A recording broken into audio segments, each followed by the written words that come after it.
Thank you so much for joining our panel on empowering DAOs with decentralized interoperable tooling.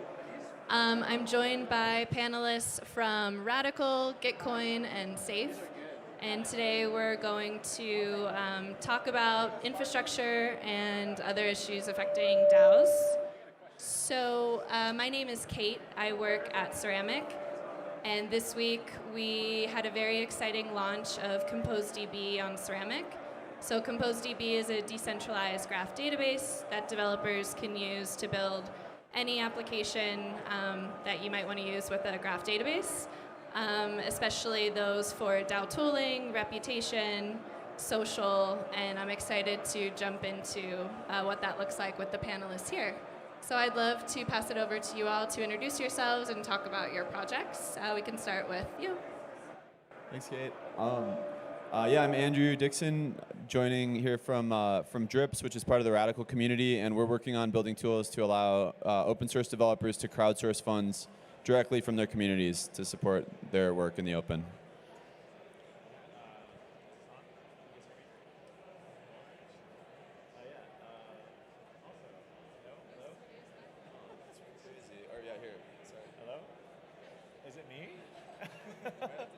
Am I just killing these mics? What is going on? Hello? Okay, we have one good mic now. I'm Kevin Olson from Gitcoin. I'm a workstream lead for Passport, GrandStack, and Aloe. Gitcoin, who knows Gitcoin? Some of you? We're the largest crowdfunding platform on Web3. We do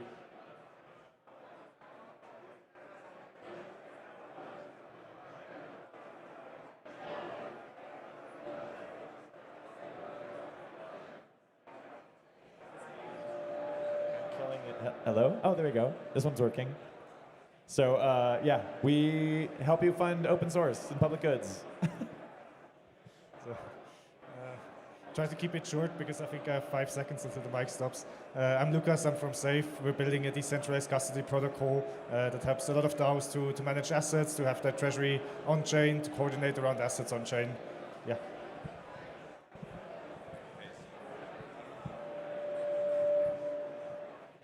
Check, 1, 2. Okay, so to kick it off, we wanted to talk a little bit about decentralization. Obviously, the North Star is to have DAOs that are fully decentralized. But what I think is interesting about this panel is we have some folks who started DAOs in a fully decentralized way, others that started a bit more centralized and have since adopted more decentralized tooling. So I'm curious to hear from the panelists your journey and sort of where you're hitting that mark of getting closer to full decentralization. So we can start with Andrew, if you want. Cool, thanks. Yeah, Is it okay? Okay. Yeah, so with Radical, we started as, so Drips is part of the Radical community. Maybe some of you have heard of Radical. And we started as a pretty centralized company, actually, and have been progressively decentralizing more and more into now decentralizing all the way into a DAO, and even splitting kind of into separate organizations for Drips and the Radical Code Collab stack, which is kind of the other part of the product. So we've kind of gone in that direction towards being much more decentralized, and the vision is to continue decentralizing even more over the next year or two. Is this on? It's not on. Oh, it is. Oh my God, this is gone. Okay, good. So Gitcoin started as a pretty centralized entity. There was a company, I think it was incubated inside Consensus, and then we launched a token and became a DAO a little over a year ago, 18 months ago. And in that process, we actually had the product and engineering groups were still sitting inside of the holdings company, and eventually migrated to the DAO halfway through last year. So we're slowly decentralizing ourselves as an organization and actually bringing ourselves into DAO space. But then actually on the tech side too, our initial product was a very kind of Web 2.5 sort of centralized app. So the Gitcoin Classic that most people are familiar with, that we ran up until about the end of the summer last year, was very much just a big Python Django app. We've been rebuilding that, so that's all rebuilt now and actually launched today, or announced today, as Aloe and GrandStack. So we have a permissionless protocol, which is our GrandStack, powering our GrandStack So we've actually been taking ourselves structurally into decentralization, but then also from the tech stack out. So now everyone can build and launch their own grants programs on GrantStack.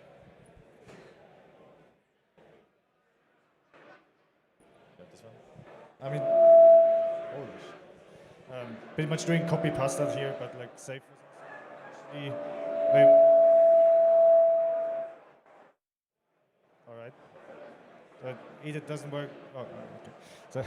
So Safe was also a very centralized project to start with, and but what's important is like that the protocol was decentralized.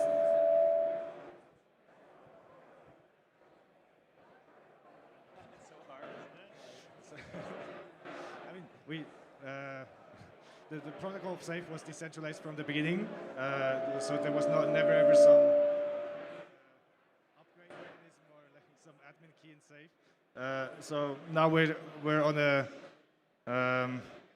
we're on track to also decentralize other aspects of the Safe project, like the interfaces. Now we didn't want that just there's like one interface to Safe, so we worked to push other interfaces. There's now like 30 different projects that integrate with the Safe protocol, and there's also like some backend infrastructure that we've been running in the past, and we're doing some projects actually together with Ceramic as well to decentralize that aspect, because we realized that like Safe becomes such a critical aspect of many DAOs, and we should remove each and every centralization factor there over time. But yeah.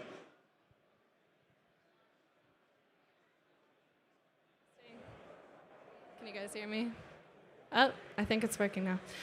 It's awesome to hear the different paths that you're all on with the decentralization journey. And I think what we want to talk about most today is the interoperability between what's being built in the space.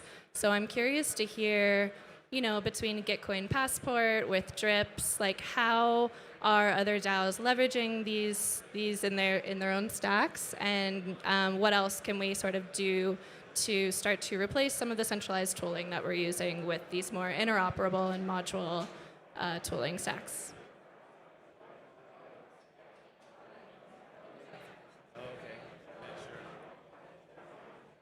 So like in terms of like decentralized tooling stack, yeah, so we built Passport on top of Ceramic. So one of our goals for the Passport product, if you don't know it, this is a app you can go and collect various identity attestations to build up a sort of statistical view of personhood, right? So rather than trying to be like a hard KYC provider, we're trying to create kind of a unique proof of personhood through many, many pluralistic identity signals. We chose to build that on top of Ceramic to make sure that we had 100% of that data available on a decentralized network and still maintain that goal. It was really important for us, partly for neutrality, so people understood that the data that we were collecting had no PII in it. We wanted to make sure that was available and anyone could look at the records that were sitting on Ceramic and verify for themselves it's true. We're not going to dox you if you connect your Twitter handle with your wallet. So that was a big part of it, part of the neutrality and sort of credibility that we needed for that product. But then also the composability, right? So we had Orbis Club and some others that now have just made the VCs that we're issuing like a native kind of primitive on their platforms, which is super cool, right? You don't have to worry about holding this like sort of toxic PII in a database and hope nothing happens to it. You do privacy kind of like by default, meaning you don't store that data and you make sure the data is available in public. So there's like buy-in and consent from the users. So it's a super important principle, I think, to also drive the right kind of decision making to take these distributed data networks on as a design choice. Maybe. So I want to maybe pick up on the API part. So with Safe, there's like an API that we run that also many external teams are like relying on to have their own interfaces running.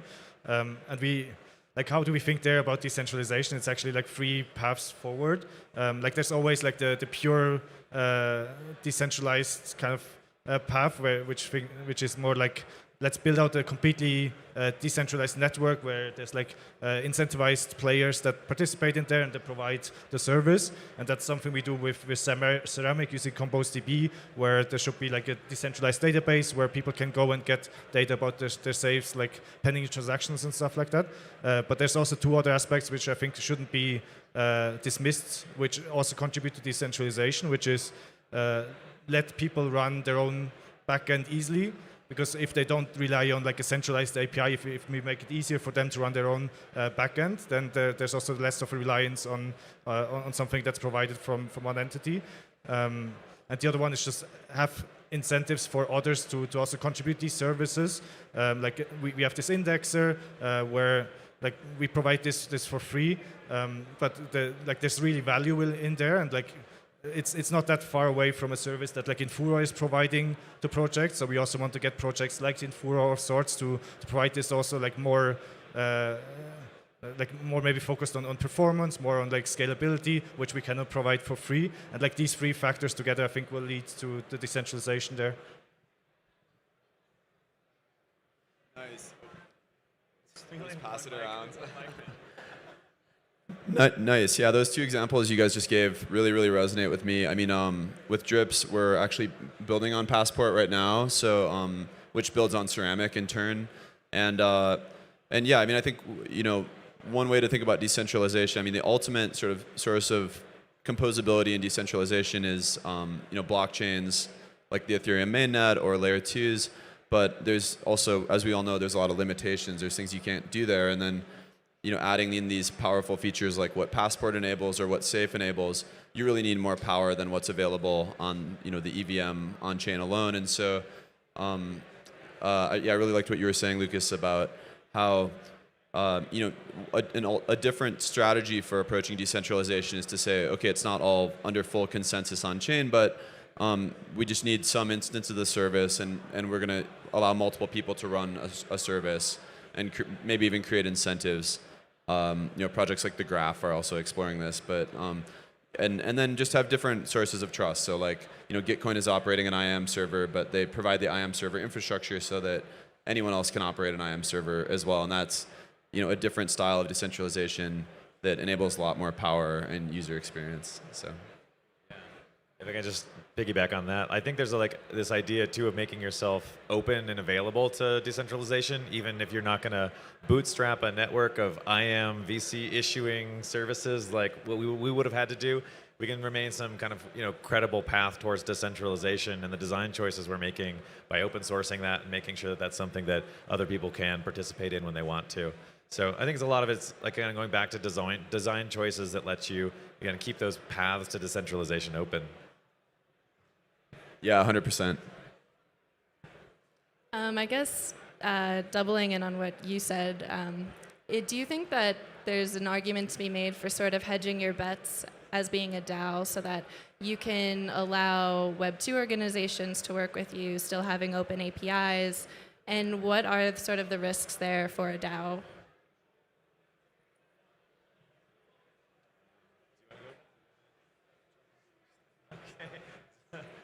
So hard to hear each other up here. Yeah. So I heard the question, but I think to paraphrase that back, as I'm remembering this, it was choices you might make to centralize things. Is that about right? So, and why you might do that? Yeah. So I mean, a lot of it comes down sometimes to just user experience. If it's in your product, right, you can't necessarily guarantee, you know, fast like round trip reads and writes to some of these systems. So you might have to have a centralized caching system or something like this, which is, I think, part of like what's going on in the Safe infrastructure layer. So that's a thing I think you can take those design choices on early and then, again, look to decentralize yourself progressively. But there's a lot of tooling that we actually just take on that is, you know, centralized tooling. We're all using Google or Discord and shit like this, right? And I think you can still take a pretty like open approach to it, right? So like defaulting to everything is visible to everyone in your DAO. You know, making sure the channels that you're using. I think you've taken a really interesting approach to make sure the channels in your Discord are open, readable and writable to everybody, and actually just embracing sort of openness in terms of data. So there's a lot in that choice you make to centralize and use centralized tools that can still embrace the ethos of decentralization. Maybe besides user experience, I also think like one drawback of using decentralized tooling is definitely speed performance, because like, I mean, and also flexibility. Like when you start off with a DAO, with a project, you usually need to be like quick to market. You need to be flexible. You don't know what tooling is the right one. Switching cost of tooling in a decentralized world is a little bit higher because there's like more coordination around it. And so it's it's perfectly understandable to start with more centralized tooling to begin with, and then you just need to identify which ones are the critical pieces where you shouldn't compromise, where you should immediately switch to decentralized tooling, and then the other ones that are more nice to have, more kind of long-term decentralized. This is something which can be worked on later on. Yeah, Kevin, what you said I thought was really interesting around you can use centralized tools like Discord. I mean, I think almost every project uses Discord at this point. But you can use them in a much more decentralized way. So you can have a cultural norm. Like, for example, with our team, every conversation that can be had in public on public channels, we try to do that. And I would say it's the vast majority of all conversations, even down to the details of design choices or things we're going to build. So yeah, I think that's a really important distinction, is that like there's sort of the theoretical aspect of it, and then there's the practical, and you can get a lot of practical decentralization for some of these less mission critical things. I mean, you wouldn't want to like run your treasury on Discord. You use Gnosis Safe for that, but like I think for day-to-day conversations, it's fine to be on a centralized tool if you have a strong cultural norm of a decentralized use of that tool.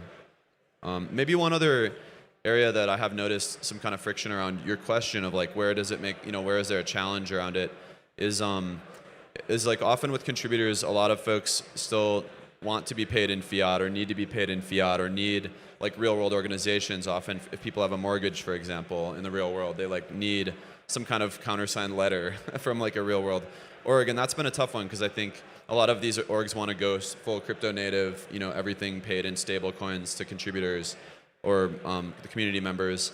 But often that just has real world like implications for folks who are contributing to the project. So I don't know if you guys have experienced that at all in your projects, but be curious to hear. I know that's been a friction point with us, and the community and the team are constantly back and forth on this question. Yeah. It hasn't been a major issue for us because I think we've used Opolis for most of the folks that need to have some kind of real world kind of tie-in for their finances. And we've also done a few rounds with WorkDAO to look at that for people who might need that extra level of like, in-country employment. Currently, all our folks are still independents working directly, again, with the DAO. Maybe some people have an LLC or something like that to kind of make that more, a little bit of a legal wrapper, or to be able to like work with Opolis and get like some employment letters. So it hasn't been a major issue for us, interestingly, though. But I'd actually be really interested to hear how you're set up at Safe. I mean, we are still very traditionally sending each month for like payroll, like fiat transactions or fiat transfers to contributors.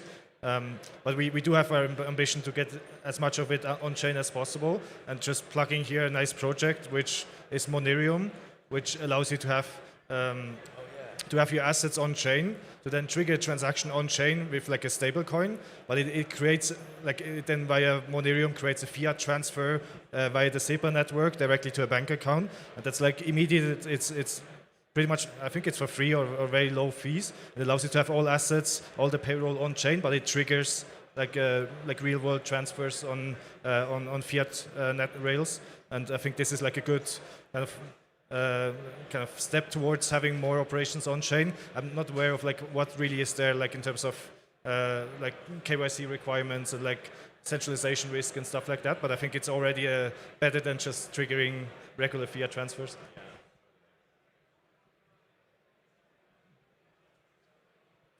I think as we wrap up, my last question would be, in your words, what do you think the best way forward is for DAOs to work together to work more toward that North Star of full decentralization? And I see it happening in two different ways from where I sit working at Ceramic. For example, Nouns DAO is considering using Ceramic as its basically data layer for their org so that they can then build applications that become interoperable within their ecosystem for contributors and members. But there's also plugging in tools that are already built and standards that have been created by DAOs that have come before other DAOs to do that. So what do you guys think is the best way forward for DAOs to continue to decentralize with the knowledge that DAOs have different goals and are doing different things with different types of members?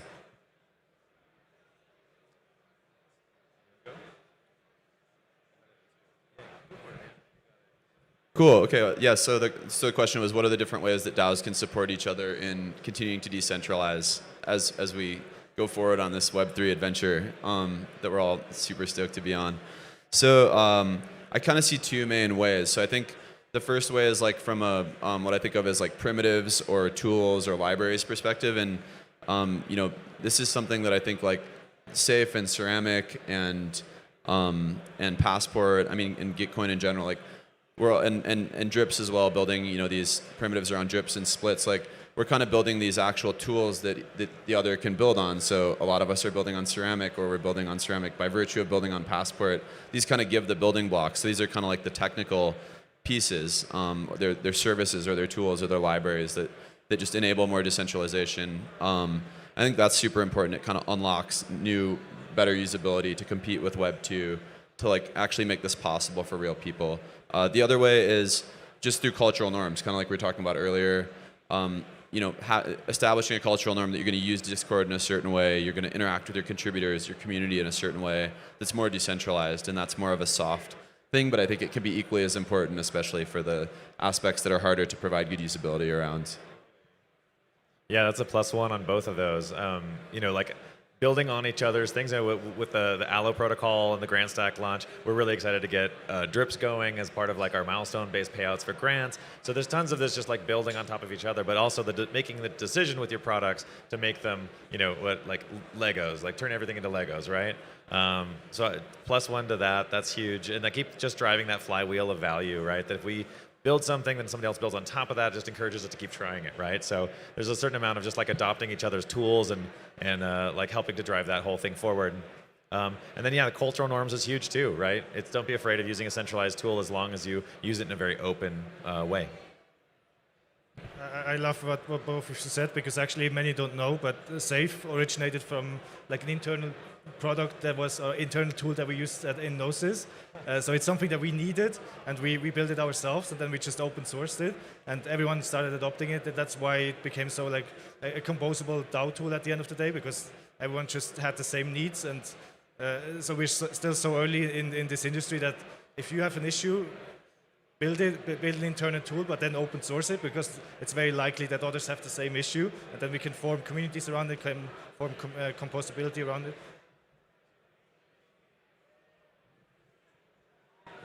All right, well, thank you so much for your time, and thank you everyone for listening. Yeah.